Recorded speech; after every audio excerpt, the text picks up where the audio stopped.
Welcome to Guide Guru. We hope this video helps. You start right now by confirming your iPhone model and iOS version so you know which battery firmware applies. Back up the device to iCloud or Finder. Once done, make sure the backup completes. Charge to over 20% or plug in a light. This prevents shutdown during diagnostics.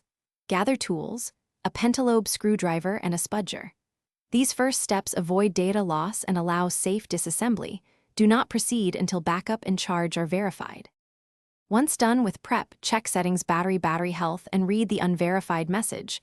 Note any serial mismatch. Power the iPhone fully off.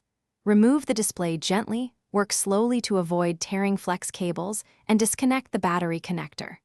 Document connector positions with clear photos. This helps if connectors look similar. Install a genuine or correctly matched replacement battery, seat it fully, reconnect the battery and display. Then torque screws to original positions before reassembly, so the device recognizes the new component. After reassembly, boot the iPhone and check battery health. A correct install and calibration should show verified status. To calibrate, charge uninterrupted to 100%, then use the phone until it shuts down and recharge to 100% again. This helps the system measure capacity accurately. If the unverified label persists, power down and recheck connectors and seating. Once connectors are confirmed, consider reflash options if you have tools, or take it to Apple-authorized service.